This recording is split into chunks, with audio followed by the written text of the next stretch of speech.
Welcome back to the Banganator podcast, brought to you by your host, Esley Banga, and season 2, episode 11. And what a great sports week it's been. College football, the NFL, college sports in general, college basketball too, especially women's basketball. But how about them Cowboys? Cowboys soaring past the Seahawks, 41-35 in a Thursday night football thriller. Let's go. I was in the building. I told y'all in my last episode I would be in the building. I was there. I had good tickets. It was a fun time.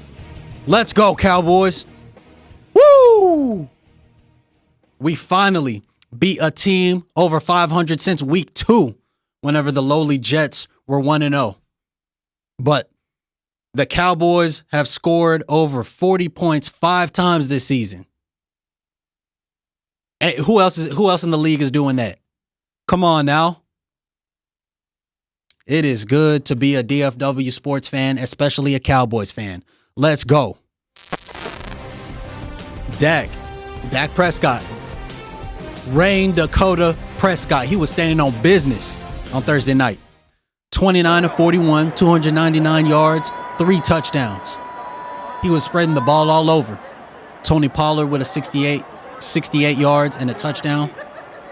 Brandon Cooks, 45 yards and a touchdown. CeeDee Lamb going off again, 116 receiving yards, 1 touchdown. Jake Ferguson, 77 yards, 1 touchdown. Everybody was putting in work on offense. And after every single score, I was going off. I was celebrating with Cowboys fans around me, talking trash to Seahawks fans around me. My cousin, too, who I brought, it was his first NFL game. He had a blast, too, and we was dapping each other up and going off every single time that the Cowboys scored. So, Cowboys offense putting up 41 points. Let's freaking go. It was amazing. On the defensive side, 1 sack by Jonathan Hankins and Deron Bland with another pick. His 8th interception on the season. It wasn't a pick 6, but it was a pick. I speak highly of him every single week, and he deserves it. He's definitely probably going to be the defensive player of the year this year. I can't think of anybody else who deserves it. And just some key points about this game. Dak is back in the MVP convo. He's back in the conversation, especially with Jalen Hurts playing poorly and falling to the getting blown out by San Francisco. So Dak is right in the thick of it. I'd say between Dak, Brock Purdy, maybe Tyreek Hill. He's doing big things, pumping up his receiving numbers in Miami. So we'll see how that MVP convo shapes up in the coming weeks. Speaking of the Cowboys' upcoming schedule, immediately this upcoming Sunday Night Football, I'm probably going to be at Texas Live for that game. Cowboys versus Eagles. Cowboys are 9-3 now. The Eagles are 10-2, just having lost to the 49ers, like I just mentioned. And obviously, I think it's going to be a close game.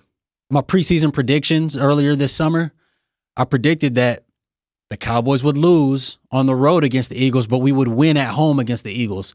Now looking at the Eagles after they just got blown out, yeah, they could definitely be had. They can be had.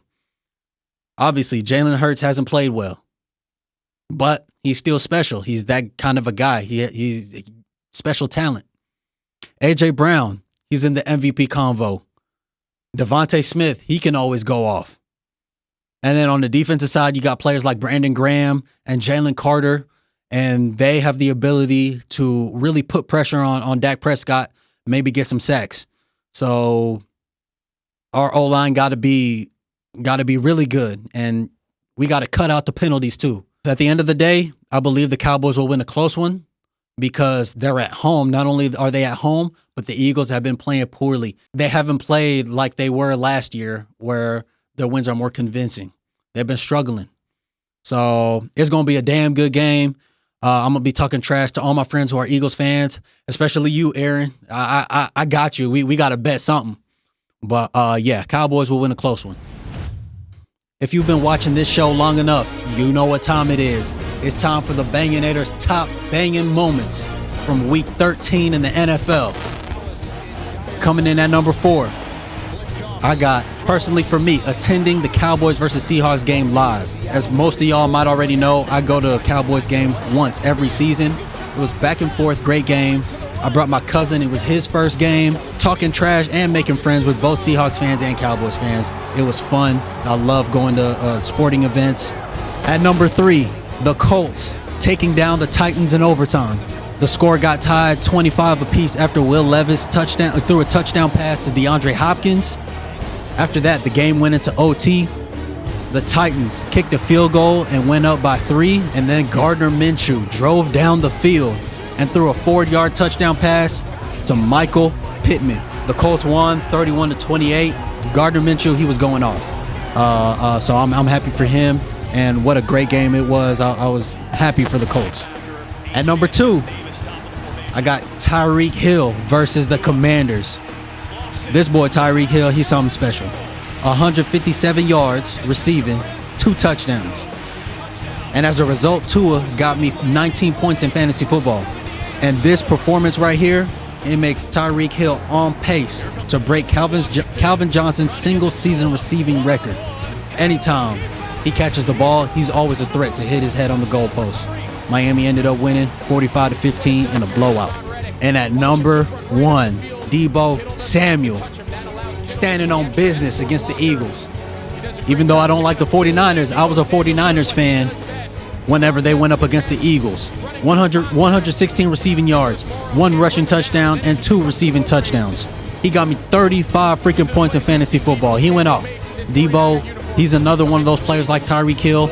Anytime he gets the ball in his hands, he's a threat to take it all the way. The 49ers won 42-19, and I couldn't be happier as a Cowboys fan because now we got a chance to tie the division with the Eagles. So thank you, Deebo, for all of that. So those are my top banging moments from week 13. Going to the Cowboys game live. The Colts taking down the Titans in overtime. Tyreek Hill going off versus the Commanders. And Deebo Samuel standing on business against the Eagles. Let me know if y'all agree, if y'all would change up anything on my list. The Texas Longhorns. Hook 'em, baby. Let's go. Let's freaking go. I went my guest here, Hunter Martinez. I just met him last week. How you doing, Hunter? I'm doing great, man. Hook 'em horns. Yeah, let's freaking go. We not only did we win the Big 12 championship, but we going to the freaking college football playoffs. Let's go. 3 seed. Let's go, man. I was excited. And I can't wait to get into it. It's crazy. How y'all feeling my shades, guys? How y'all feeling my shades? Y'all know I'm acting a fool because, hey, this ain't happened since 2009. Yeah. Winning the Big 12 championship and then going to the BCS. Yep. Hey, this ain't happened in a minute. But Hunter and I, we met at the UTA women's basketball game. And we hit it off. Saw the Longhorns logo on what you were wearing. I was like, oh, what's up? What's up? I got to ask you, how'd you become a Longhorns fan? Dude, my story is I became a Longhorns fan because my very first football game I ever watched was the 2005 national championship game. Really? My mom, she was a huge UT fan. They just happened to be playing in the national championship game, and sure enough, that was my very first football game I ever watched. Nice. And what better way to start off the Longhorn fan career? Bro. Like, and bringing it full circle now. Yeah. So. I'm low key jealous because you and another friend of mine, y'all remember watching that game. I was too young. I only started being a fan in about like 2008, 2009. So Colt McCoy era. Still pretty good time. Yeah. But I wish I would have personally witnessed that 2006 Rose Bowl. Dude, he's going for the corner. He's got it. Still remember the call to this day. Iconic shot. Gosh. We talking Texas versus Oklahoma State. Texas won 49-21. And just a quick recap. We started blowing them out early and then started the third quarter slow, but then we finished strong and we won. Sure. What? Let me tell you, Quinn Ewers, 452 passing yards, 4 touchdowns, and the 1 interception, which realistically scrambling on 3rd and 13. Yeah. Is it really an interception at that point? Yeah, because all interceptions are created differently. Exactly, right. You're just trying to get the ball out there, advance the ball, and throwing an interception there, it's irrelevant in the end game, right? So one of the biggest things that I loved about that was the big man touchdown. Yes. Dude. Tavondre Sweat coming in. They think he's going to be a blocker. They're blocking for either Jaden Blue or C.J. Baxter, and sure enough, he runs up the gut and catches it in the end zone. And he deserved a moment like that. Exactly. Oh, my goodness. I mean, give all the respect to Quinn Ewers that you can, but you got to respect the UT defense too. Yeah, that's true. The interception by Keaton Crawford. Mm-hmm. Yeah. Yep. That was crazy. On the offensive side of the ball, Quinn Ewers went 35 of 46, 452 yards. Like Hunter mentioned, 4 touchdowns, and that making that shattering the Big 12 championship passing record. I think it was previously held by Sam Bradford. Yeah, from Oklahoma back in the day. Yep. Yep. And then Jonathan Brooks, obviously injured again. Yep. But hey, the other running backs held it down. And I've been saying on my other episodes, I don't give a F what anybody else say. Texas is running back university. It is, yeah. And you look at the talent that's come through it. It's, you see Bijan Robinson more recently, Deontay Foreman. Yep. You've got Jamal Charles. You've got Cedric Benson. You've got Ricky Williams. I mean, you can go back far and find some talent in that UT backfield. And they've got more right now between Jonathan Brooks, who is a pro-style running back who unfortunately is hurt, and then the freshman C.J. Baxter, who is my comparison in the NFL would be like a DeAndre Swift. Okay, yeah. Right. Real quick, can catch the ball well, great in the open field. I feel that. I see a lot of DeAndre Swift in him, and I'm excited to see where he's going to go in these next couple of years. Same.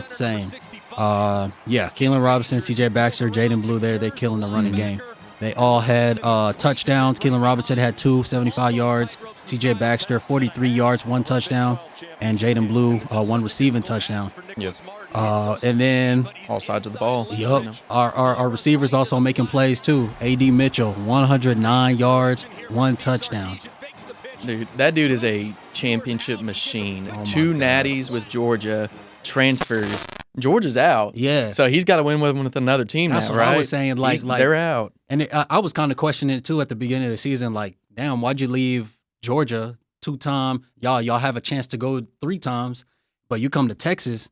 He knew what we were building with Sark. He saw, Sark's been building it for a while. I mean, any prospect of Nick Saban is going to have a great team. You look at, the Kirby, you look at Kirby Smart or Les Miles or someone like that that is a result of Nick Saban. They're all great coaches. Yeah, exactly. You can't go wrong. That's true.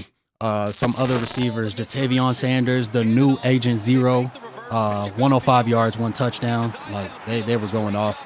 Xavier Worthy, 86 yards.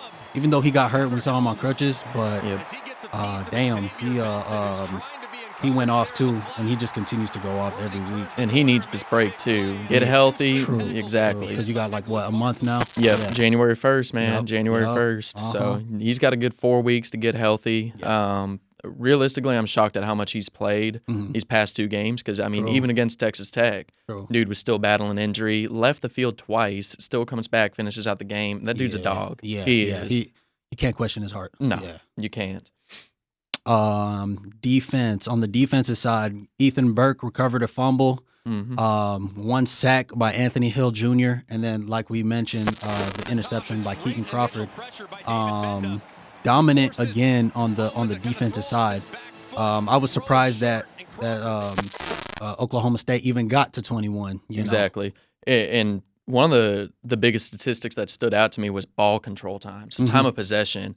I don't know if you looked into this. 20 minutes of ball possession for Oklahoma State, 40 for UT. Sheesh. So across the board, they're not only extending drives on the offense to tire out that defense and just score even more on them, because we all know UT's got endurance. Yeah. Right. Got a bunch of 4- and 5-star commits on there. Yeah. But on the defensive side, just getting them off the field, dude, not even getting them a chance to score. Yep. One of those touchdowns was a short field touchdown that came off of the interception from Quinn Ewers. Yeah. That was basically the only gimme for them. They had to work for everything. Exactly. All 14 of the other points Exactly. they had to work for. Yep. Right. 662 yards to 281. God. I mean, was it a championship game? It didn't feel like one. Exactly. Exactly. Which is why, like, and even in my previous episode, I was like, I low-key wanted to face OU to get revenge on them, even though I know it would be a closer game and we had the potential of losing. But I feel like we could have still beat them because we were a better team since that 100%. loss to them. And I just wanted to get revenge so bad. Even still, that you look back on that OU game and the loss came by a miracle drive by Dylan Gabriel, which, granted, I will give him credit where credit's due. It was an amazing drive at the very end of the game. We shouldn't have given him a minute, right? Because that was more than enough time. I underestimated him too. Yeah. And you know, between that and then the goal line stand, it was a close game that realistically, at the end of the day, we should have won. Yeah. A lot of play calling mistakes, but hey, look where we are now, right? Exactly.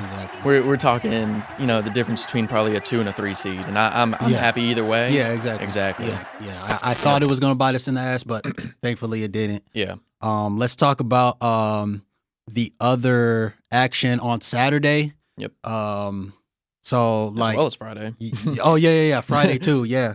So on Friday, Washington beat Oregon 34-31 in a thriller. What'd you think of that game? So going into that game, I said this is going to be a battle for who gets the top Heisman spot, right? I get the whole Jaden Daniels hype and everything like that, but realistically, as far as winning teams, I see Michael Penix versus Bo Nix. Granted, they're both like 25 years old, so you know, NFL players competing against boys, but I saw it as this battle for the Heisman. Washington, towards the end of the season, the last 4 games, has scraped by the skin of their teeth, right? They scraped by against Oregon earlier in the season, still beat them by 3, but every single game afterwards has been, you know, win by 2, win by 3, and they've found ways to win late. This Washington team in this game seems more complete than I've seen all year. True. Penix was consistent. He wasn't throwing up any kind of crazy numbers. No 400-yard games for either quarterback, which was shocking.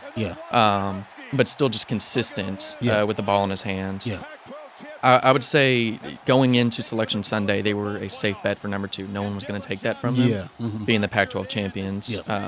And another thing was Oregon on the running side, no one was able to run the ball except for Bo Nix. I don't know if you looked into this. Bo Nix had more rushing yards on his own as the quarterback than all the other running backs combined. Yeah, that's crazy. That's sad. That's crazy, right? Especially a team like that where Bo is just known for putting up 400 yards a game. Right? But Washington is well deserving of that number 2 spot in the playoff. For sure. How are they going to show out against our boys? I don't know. Yeah, we'll see. I don't know. We'll see. And I was even though obviously as Texas fans we were rooting for Oregon to lose. Or I'm sure you were rooting for Oregon to lose, right? I didn't realistically going into that game. I said I don't really care who wins this because it's kind of like a win or go home kind of game, right? Either team, if Oregon wins, they're in. If Washington wins, they're in. Okay, right? That makes sense. So that makes sense. Realistically, I was perfectly okay going up against either team. They're very similar in that they both have, you know, a great passing game. But no run defense. They're both the exact same in that sense. And so it was really just like what color uniform do you want to play against? Okay, at that makes point. sense. That makes sense. I didn't even look at it that way, but yeah, you're right. I was looking at it as since Oregon was ranked ahead of us, they were ranked 5th last week. We were ranked 7th. I was like, okay, they got to lose, and we got to get them out of there so that they're not even a threat anymore. So that's how I was looking at it. So I was rooting for them to lose, which is the first time I wanted them to lose all season. Because they're my 3rd favorite team. Because I'm Texas first, Michigan, and then Oregon. And to be honest, I just like Oregon for the uniforms, and I like Bo Nix. Hey, that's understandable. You know, when you're near the Nike headquarters, you got to have the best uniforms. So and I'm always wearing Nike. So yeah, there you go. Yeah, and then that Michigan versus Iowa game. I went to Texas Live to watch the rest of the games after the Texas game and after we left the basketball game. Obviously, we knew how that was going to turn out. I was rooting against Michigan, but for the first time that season. But they beat Iowa 26-0, and I think we knew what was going to happen. here's the difference between some of these conferences, like say the Big Ten and the SEC, where they have divisions, is you get these unmatched championship games. You see the Big 12 or the ACC or the Pac-12, and it's, hey, who are the top 2 teams at the end of it? Not who's the best team in each division, right? Now, granted, you get some crazy matchups like the SEC championship this year, but the Big Ten championship, we all knew that Michigan was going to beat Iowa going into that. I think they went into the game as 22.5-point favorites. That's unheard of for a championship game. Even with Texas being, I think it was a 13.5, 14.5-point favorite. Ridiculous, right? You're right. So Iowa has always been a defensive team. There were some striking numbers beforehand saying that, the over-under for points that Iowa was going to score was 6.5. That's a touchdown. Yeah. You're telling me that the over-under for a Big Ten championship team is a touchdown in a game? That's sad, right? Yeah. They did everything they could against Michigan's offense, held Blake Corum to, I believe it was 56 yards, unheard of. Yeah, He's the number 1 running back in the nation right now. Because obviously Ollie wasn't for Oklahoma State. Obviously he wasn't. He might have had the rushing yards against like BYU, but he didn't have it against us. Nope. But Blake Corum, 22 touchdowns on the season, got stuffed. Got stuffed at the line all day. And then J.J. McCarthy, he just had no one to throw to.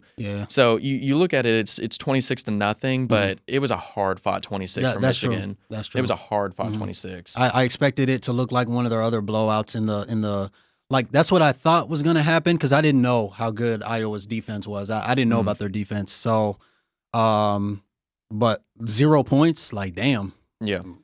And if you look at Iowa's schedule this year, they don't win by a lot. It's usually these 10-6 games, these Big Ten, just nail-biter games where realistically I'm thankful that I grew up a Big 12 fan, because I would not be able to sit there and watch some of these Big Ten games. You got a couple high flyers like Michigan and Ohio State, which we saw how that went. It was a shootout. Go Blue.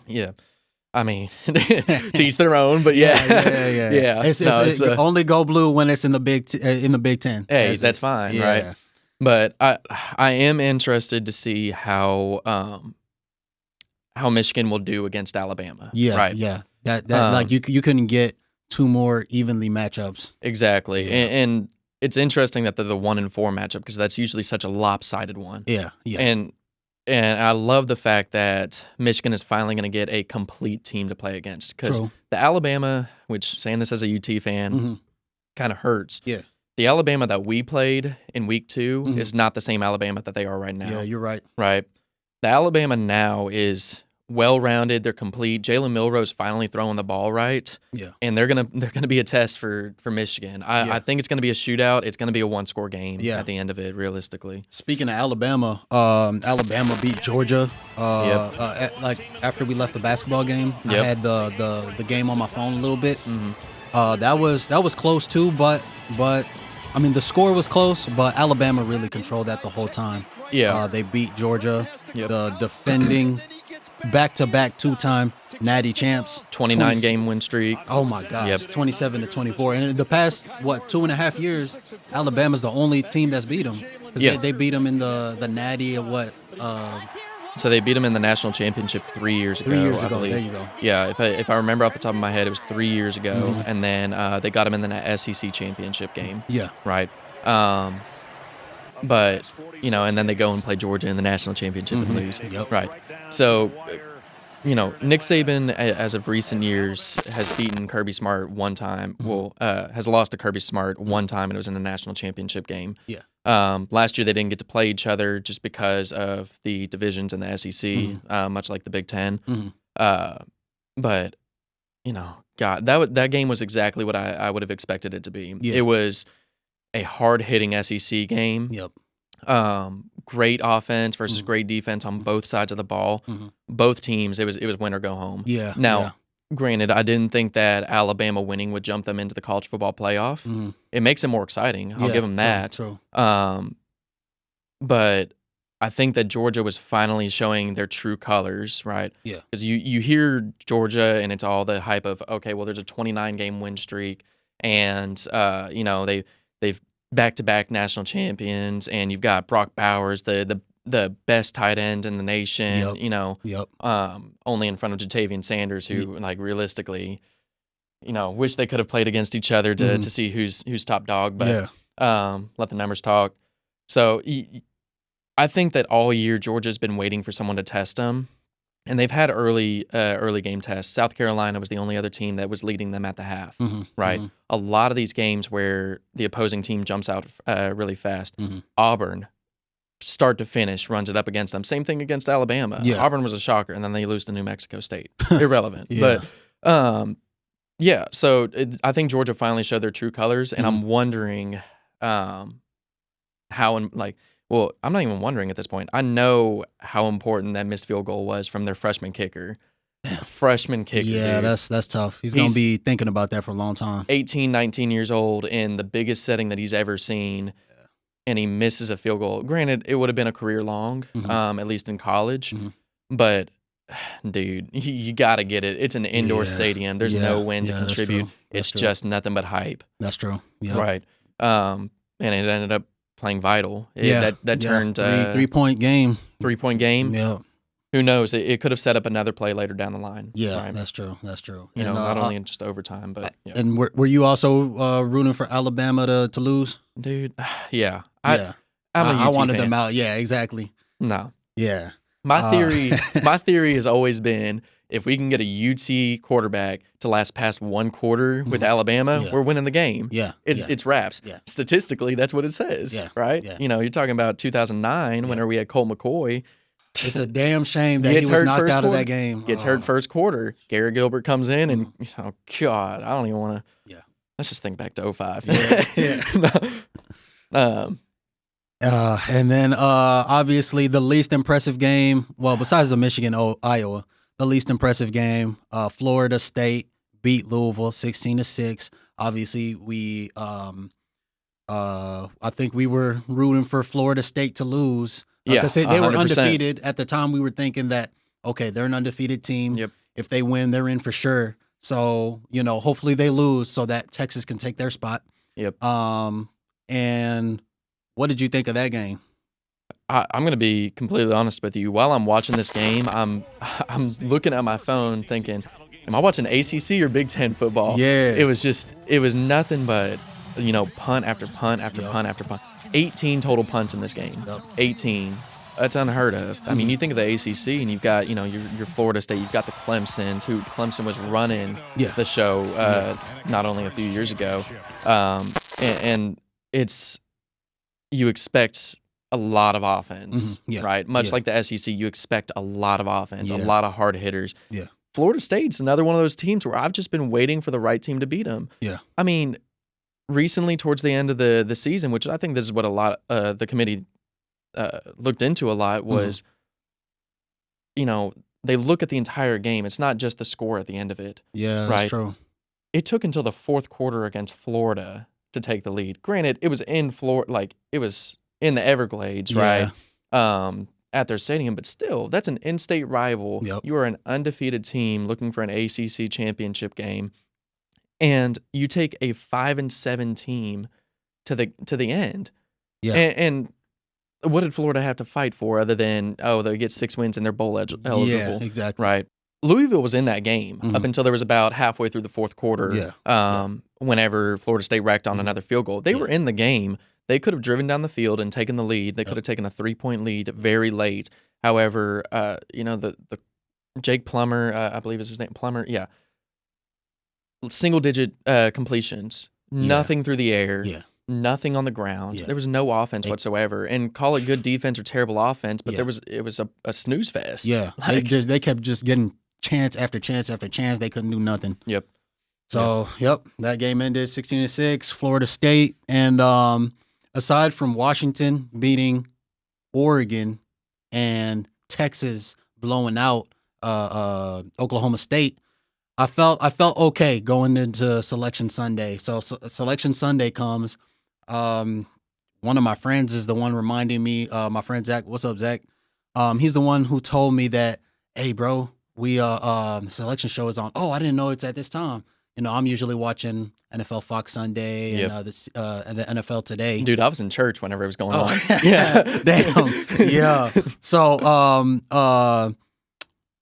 so I was like, okay, let me flip over to ESPN real quick. Okay, the show starts. They start revealing Michigan #1. Yep, obvious. Yeah, that was obvious. Washington #2. That was kind of obvious. And then they jumped to number 6. So who was 6 again? Georgia, I think. No, they went 1, 2, 3 first, and then 1, they 2, went 3. down to 6. Oh yeah. 1, 2, 3, and then Texas. Yeah. So, tell me, what was the moment like for you whenever they revealed Texas on the screen? So, the funny thing for me is second service at my church, I drive the golf cart around for all the old ladies and everything. Yeah. They like to be charmed by the southernness. Anyways, so I've got it on in the golf cart. Yeah. I'm watching it, and then it says Texas #3. Yeah. And I was like, oh God, #3? Because I was on the fence about whether we were going to get in or not. Yeah. Right? Because my thinking into it was, okay, Michigan 1, Washington 2, Florida State 3. Okay, that leaves 3 teams left for that #4 spot. It was either going to be us, Bama, or Georgia. SEC commissioner said it earlier in the day, you can't have a college football playoff without the SEC. Yeah. Things are a little bit rigged, but it's fine. Yeah. Right? And so I'm thinking, okay, well, Florida State's in automatically, so we just got to beat out Bama. We got the win against them and everything. We should get in. I see 3. I'm like, oh, well, Florida State just got demoted to 4 then, right? Yeah. I was excited. I was hopeful that we would make it. I'm glad that we did, but Florida State at 4. Yeah. Yeah. No, it's Georgia 6 made sense. I say Alabama at 4. Yeah. I'm like, they did it again. Nick Saban bribed them. No. That $12 million a year, he got him. So for me, it was like, I flipped over to ESPN, and then, me and my friend Zach, we were texting back and forth. Oh, Michigan's in. Oh, Washington's in. And then, I'm waiting. I'm recording with my phone. I'm waiting. Yep. And then I see Texas come across. Texas logo, 12-1, 3rd spot. Yep. I'm like, let's go. We in the college football playoffs. And obviously, as Texas fans, we've been dreaming about this. It doesn't seem real. It was kind of like, I don't know if you're a Texas Rangers fan, but oh, I am. Yeah. So it was kind of like that. This whole entire playoff run. Like, I can't believe we here. Yeah. So I was pumped. And then they revealed 6 and then 4. Yep. And then once I saw Alabama at 4, I was like, damn, they left out Florida State, because I was thinking, like, there were several ways that this could play out, because I was thinking, okay, I was like you, I'm kind of iffy if Texas is going to get in. Yeah. Obviously Michigan lock, Washington lock, but then you probably got, does Georgia get all the way out? So, because they were the 1 seed going into that week. So it's probably Florida State and then Georgia. I was thinking maybe that. Yeah. Or if Alabama gets in, it's or if it would have been Texas or Florida State then Texas, because we got head-to-head against Alabama. Yeah. But they decided to just leave out Florida State altogether.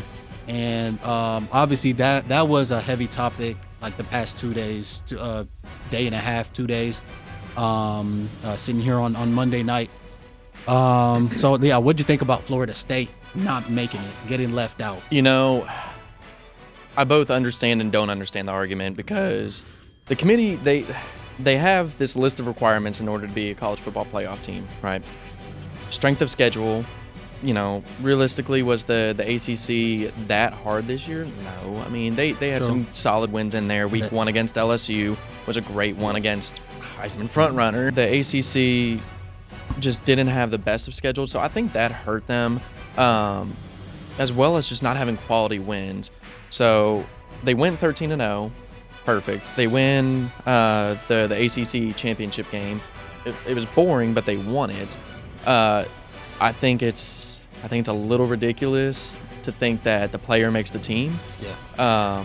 But at the same time, I don't know if I'd want to see a second or a third string quarterback going into a game against Michigan, right?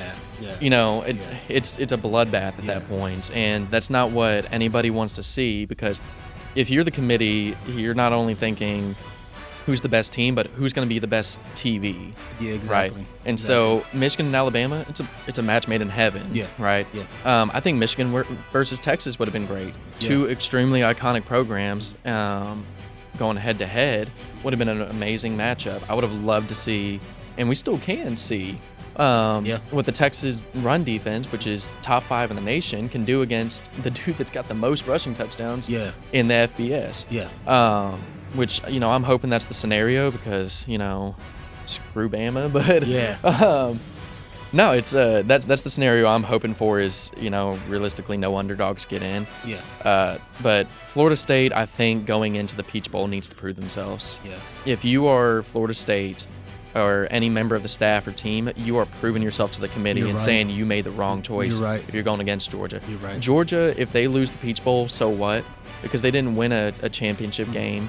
Their season is basically over anyways. I mean, if you're coming off of 2 national championships, what significance is a Peach Bowl? And I wouldn't be surprised if seeing people sit out.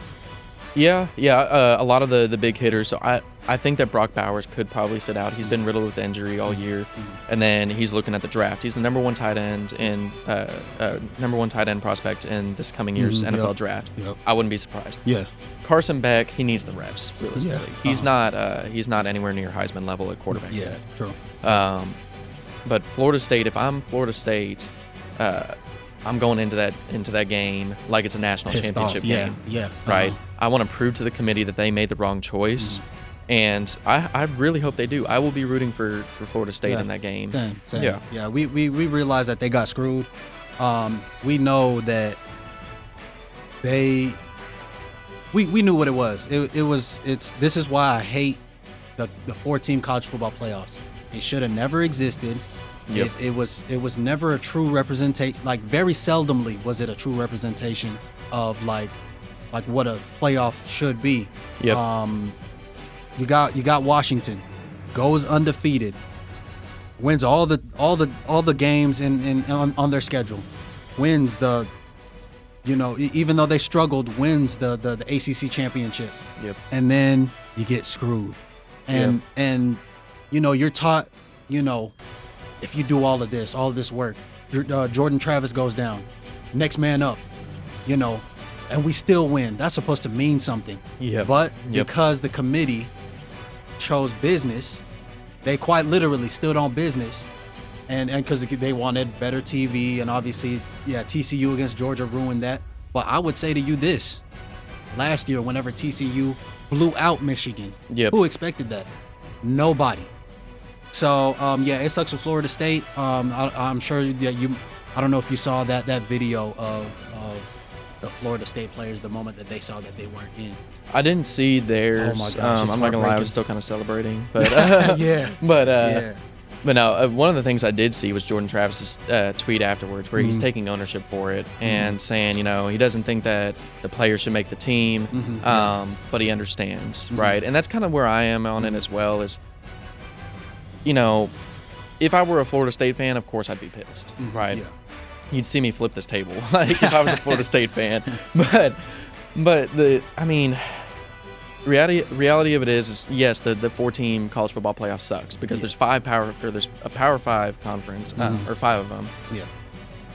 All 5 of those champions should get in. From the get-go, I think it should have been at least 8. Yes. Have a quarter, a semi, and a national championship. Yeah. Let the Power 5 conference champs in, and then maybe, whatever undefeateds are left, like, say, a Liberty or something like that. Yeah. Improve themselves. Even SMU. Well, yeah, or even, like, UCF a few years ago whenever they went undefeated. I remember that. Yeah. Whenever they had the Griffin brothers there. Yeah. Right? Yeah. They go undefeated, and they win their bowl game 14-0, right? And they're calling themselves the real national championships, real national champions and all that. And unfortunately, they are where they are now. But, something like that. I would have loved to see UCF that year play in a college football playoff and actually have a chance to prove themselves. Yeah. Because you never know, yeah. right? Yep. there's been some crazy stuff. I mean, if you're any bit of a Michigan fan, you know that Appalachian State should not have won that season opener. Oh my god! What was it, 45-point underdog? Yes, exactly. Yes. Things like that can happen. Yep. It's just like a March Madness with college basketball. Yeah. And I'd love to see it. And so I am excited to see the 12-team playoff Same. coming up next year. Yeah. But it would have all been avoided. And I feel like we have the same conversation every single year. Yeah, that's true. And the conversation is going to continue because it continues being an imperfect system with this committee. Like I was talking to one of my buddies, Jermaine. What's up, Jermaine? What if the NFL just, you play 17 games and at the end of the 17 games come January, we're going to put a 13-member committee of people who might know about football and their acumen might be questionable and doesn't matter what you did, we gonna decide the best teams for possibly the best TV. That's the other thing is, come on now, you're gonna tell me that there's zero bias in that room? For sure there's You're bias. telling me that there's zero bias. Alabama, really? Really? No one is rooting for Alabama to get into the playoff every single year except for Bama fans? Yeah. And Come on. And low key, Georgia got screwed too because they did. But because they got screwed and they didn't because they did lose to Alabama in the SEC championship. Yeah. But if you're going by the best teams, they are one of the best teams. Yeah. So it's like that's why at the end of the day, the 4-team college playoff should have never even existed. Yeah, and I think it would have been a worse scenario if they let a non-conference champion in. Yeah, that's true. But I think so. Say you flip Alabama and Georgia's roles, you still kick Florida State out. Then there's uproar, right? Yeah. So I guess I can respect the weight of some of those conference championships. Yeah. Michigan, most dominant team of the year. Washington wins a huge one against a top 10 opponent in the Pac-12 championship. Texas dominates in the Big 12 championship. Yeah. All those make sense. The SEC is the hardest one to win. Yeah, that's hands true. down. That's true. It is. You got Georgia and Alabama, both college football playoff contenders fighting for it. That's a tough one, and it's weighted, I feel like, a lot heavier than the ACC championship, where you've got to beat Louisville. Louisville was still a top 15 team. Yeah. But how? Yeah. Because the ACC was weak this year, right? That's true. They had 1 year. They had nobody. Yeah. Clemson down. I mean, you had North Carolina, who, they did North Carolina things. They had a solid season, but it wasn't I like to anything root special. for them too, because Mac Brown. Yeah. Yep. And they had a solid season, and you got Duke, you got some of the basketball schools that are starting to come in, but it's not Georgia, and it's not Auburn and Alabama and Mississippi State and Ole Miss and Florida and LSU and it's not the same. Yeah, it's not. And last point on the college football playoffs, how do you think the Washington versus Texas game is going to go? So with that one, you've got an amazing passing offense in Washington, top 3 in the nation. Michael Penix, Heisman candidate. With Rome Odunze at his wide receiver 1. Yeah, it's gonna be interesting in that first half to see them targeting the side of the field where Derek Thompson won't be, right? At least for the first half, right? Yeah, he got the stupid penalty on a fair catch kickoff, and he won't be there for the first half. So it's gonna be interesting. Texas is a second half team, and they have a top 5 run defense in the nation. And so I think Washington's going to have to rely on the pass game. Yeah, true. You do have some dangerous DBs back there running with these wide receivers and tight ends, but it's going to be interesting. 4-point favorite for UT going into the game, at least as of right now. But I think what it's going to come down to at the end of the day is the run game on either side. Yeah. And our Texas run game is proven. Yeah, and they're getting there. Granted, it's been a shift since Jonathan Brooks got out, and true, kind of a running back by committee. Yeah, and they're all playing the team game. No one guy has shown out more than the other. They're all respectively getting the touches that they need because they're a bunch of young guys. Which Jonathan Brooks only a sophomore. plays like, a 6-year veteran in the NFL. But, yeah. I think it's going to come down to the run game. So C.J. Baxter, I made the comparison earlier to DeAndre Swift. Are they going to be able to stop him? I don't know. Yeah. Jatavian Sanders and Xavier Worthy getting the rest that they need. It's going to be key. True. Quinn Ewers, all he needs is a couple targets. Yeah. That's it. Yeah. You got A.D. Mitchell. They're going to be double teaming him. Exactly. The dude's got the most experience in that playoff setting of anybody in the nation. He's ready. Right. And then Xavier Worthy, he last year and this year, I think he's built up his readiness. So he's ready for that stage. He's always been that target, right? Yeah. Ever since he got there, he's always been that wide receiver one. Yeah. But he's got to know when to slow it down every once in a while, because he's got to realize he's got A.D. Mitchell, he's got Jatavian Sanders, he's got Jordan Whittington. True. Which I'm interested to see how they're going to use Jordan Whittington in that game. Yeah, true. Fifth-year senior. Yeah, he deserves it. Yeah. Oh my gosh. Washington, stop Penix. Yeah, you got the game. Exactly. Yep.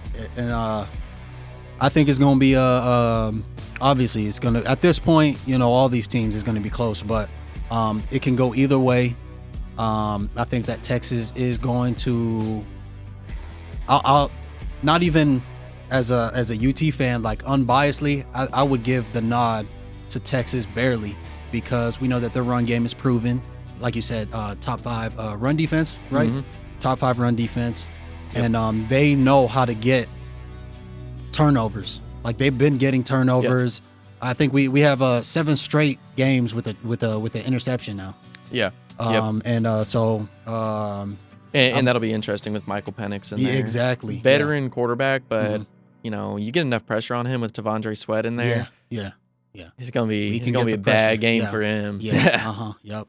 So we'll see. It's gonna be a really good matchup. Can't wait.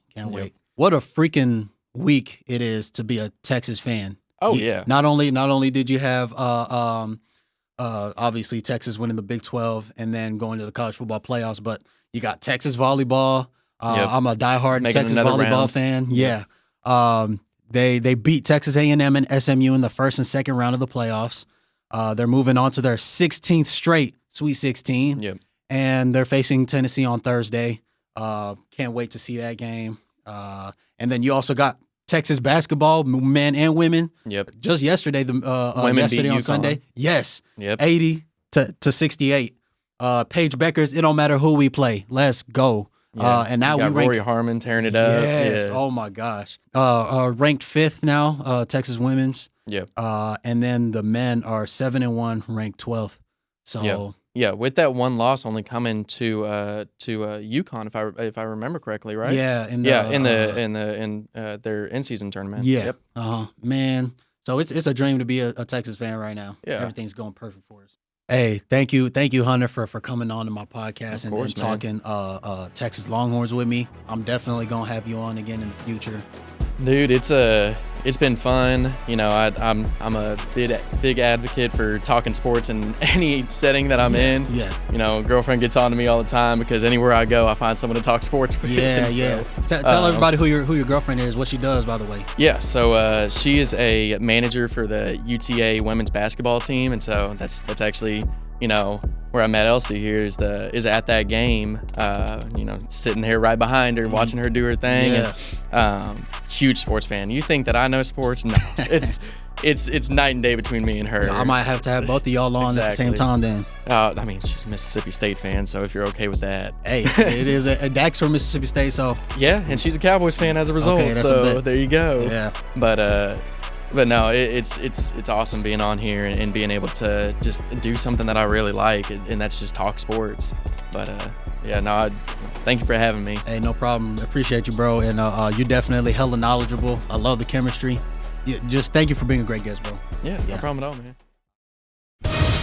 The Banganator podcast is brought to you by Esley Banga, diehard fan of the Dallas Cowboys since 1997. How about them Cowboys?